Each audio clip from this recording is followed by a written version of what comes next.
Hello student, structure of atom में जो आपकी आज की क्लास होने वाली है वो आपकी होगी प्लैंक क्वांटम थ्योरी। अब प्लैंक क्वांटम थ्योरी क्या होते हैं इससे पहले भी हमने टॉपिक डिस्कस किए हैं, लेकिन आज की क्लास में आपकी बहुत छोटी क्लास होगी प्लैंक क्वांटम थ्योरी और कुछ रिलेशनशिप की बात करेंगे। तो चलिए स्टार्ट करते हैं कि प्लैंक क्वांटम थ्योरी होती क्या है। अब प्लैंक क्वांटम थ्योरी देखिए, जहां तक हमने बात की थी कि जो लाइट है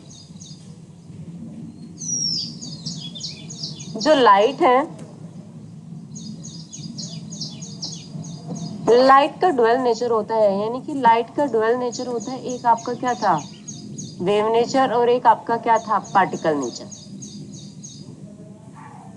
एक आपका क्या था, वेव नेचर, एक आपका था पार्टिकल नेचर। तो प्लैंक क्वांटम थ्योरी होती क्या है, सबसे पहले the smallest packet of energy that can be absorb emitted in the from electromagnetic ratio. मान के चलिए कि हमने हाइड्रोजन स्पेक्ट्रम की जब बात की थी, ये आपके N1 एनर्जी लेवल है, ये आपके क्या है, N2 एनर्जी लेवल है। जब भी कोई पार्टिकल N1 एनर्जी लेवल से N2 एनर्जी लेवल में जाएगा तो क्या है, एनर्जी को या कहे कि N2 एनर्जी लेवल से N1 एनर्जी लेवल में आएगा तो एनर्जी को क्या करेगा, एमिट करेगा, या N1 से N2 एनर्जी में ट्रांजिशन करेगा तो एनर्जी को क्या करेगा, यानी कि रेडिएशन को क्या करेगा, एब्जॉर्ब करेगा।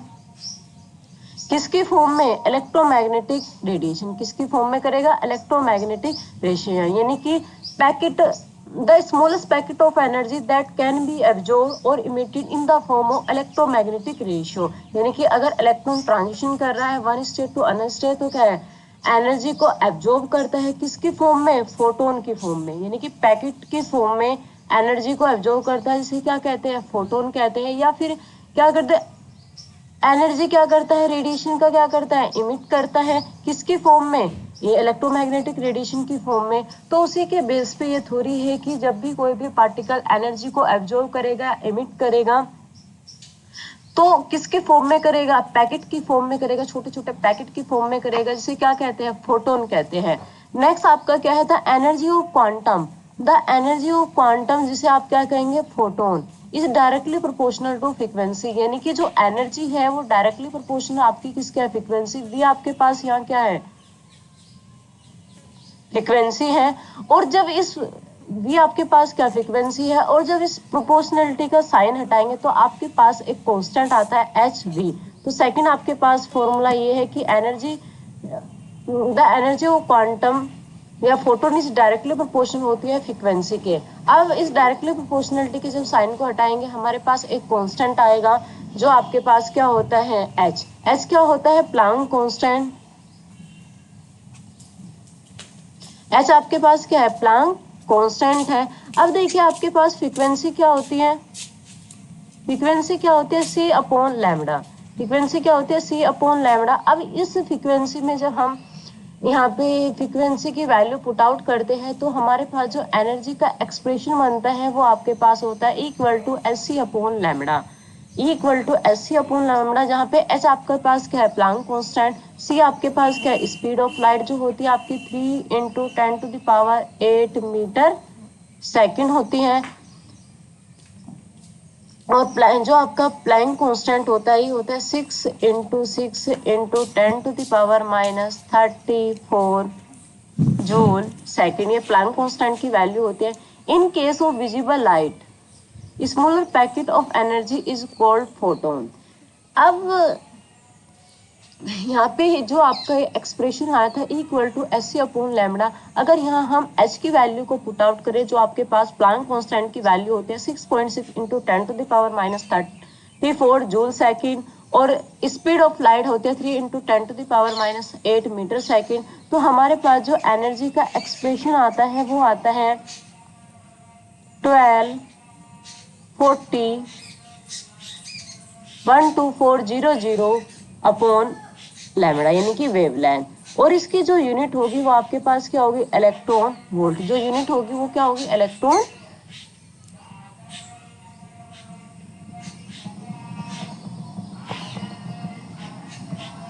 यूनिट होगी इलेक्ट्रॉन वोल्ट। और 1 इलेक्ट्रॉन वोल्ट कितना होता है, यानी कि यूनिट आपके पास क्या है, इलेक्ट्रॉन वोल्ट। और 1 इलेक्ट्रॉन वोल्ट 1.6 6 इंटू 10⁻⁻90 जूल। ये आपको ध्यान रखना है कि 1 इलेक्ट्रॉन वोल्ट कितना होता है, 1.6 इंटू 10⁻⁻90 जूल। तो हमारे पास जो ये एक्सप्रेशन आया है 12400 अपॉन लैम्डा इलेक्ट्रॉन वोल्ट, इसे आपको ध्यान रखना है क्योंकि न्यूमेरिकल में इसी का यूज करेंगे।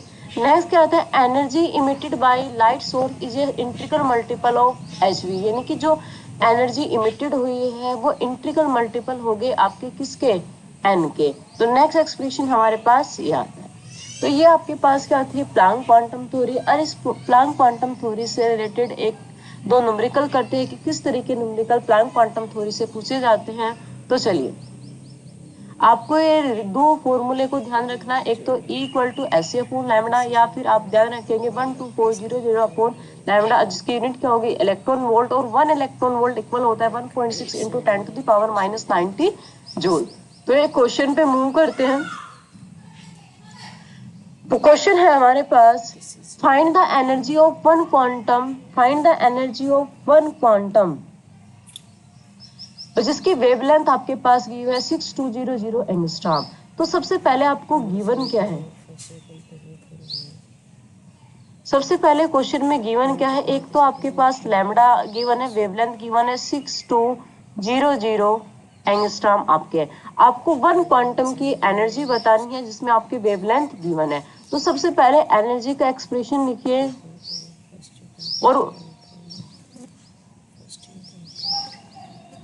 और एनर्जी आपको बतानी किस में है, जूल में है। तो एनर्जी का आप हमारे पास क्या होती है, एस सी अपॉन लैम्डा, या हम इसे क्या लिख सकते हैं, एनर्जी का जो सेकंड फॉर्मूला होगा 1240 अपॉन लैम्डा, जिसकी यूनिट क्या होगी, इलेक्ट्रॉन वोल्ट। तो हमारे पास हमें एनर्जी कैलकुलेट करनी है, लैम्डा की वैल्यू हमारे पास गिवन है, कितनी है 620 एंगस्ट्रॉम। तो हमारे पास क्या आ जाएगा 12400, और लैम्डा की वैल्यू आपके पास क्या है 6200 एंगस्ट्रॉम। अब देखिए जीरो से जीरो कैंसिल हुआ, इस जीरो से ये जीरो कैंसिल हुआ, तो हमारे पास कितना है 2। तो हमारे पास वैल्यू कितने हैं 2 इलेक्ट्रॉन वोल्ट, 2 इलेक्ट्रॉन वोल्ट। अब हमें वन क्वांटम की एनर्जी बतानी है। तो 1 इलेक्ट्रॉन वोल्ट कितना होता है, 1 इलेक्ट्रॉन वोल्ट कितना होता है आपके 1.6 इंटू 10⁻90 जूल। तो हम क्या लिख देंगे 2 इंटू 1.6 इंटू 10⁻90 जूल। ये हमारा क्या हो जाएगा, आंसर हो जाएगा। नेक्स्ट क्वेश्चन पे मूव करते हैं। Find energy of 1 mole of photon, find energy of 1 mole of photon, radiation frequency is 10⁻⁻40 hertz. यानी कि आपको एनर्जी फाइंड आउट करनी है 1 मोल ऑफ फोटोन की, 1 मोल ऑफ फोटोन की एनर्जी फाइंड करनी है, जिसमें आपको क्या गिवन है, फ्रीक्वेंसी गिवन है 10 टू द, क्योंकि हमें यूनिट फ्रीक्वेंसी की यूनिट क्या होती है, हर्ट्ज, और फ्रीक्वेंसी क्या होते हैं, ऑक्सीलेशन पर यूनिट पर सेकंड या वाइब्रेशन ऑफ पर सेकंड। तो हमारे पास हमें एनर्जी को कैलकुलेट करना है, एनर्जी को तो हमें कैलकुलेट करना है। हमारे पास फ्रीक्वेंसी गिवन है, कितनी फ्रीक्वेंसी हमारे पास कितनी गिवन है 10⁻⁻40 फ्रीक्वेंसी गिवन है हमारे पास 40 हर्ट्ज। तो अभी 1 मोल में photon, find energy 1 mole of photon. तो हम एनर्जी का एक्सप्रेशन जानते हैं, H इक्वल टू किसके होता है, H न्यू के। अब H की वैल्यू आपके पास कितनी है 6 इंटू 6 इंटू 10⁻34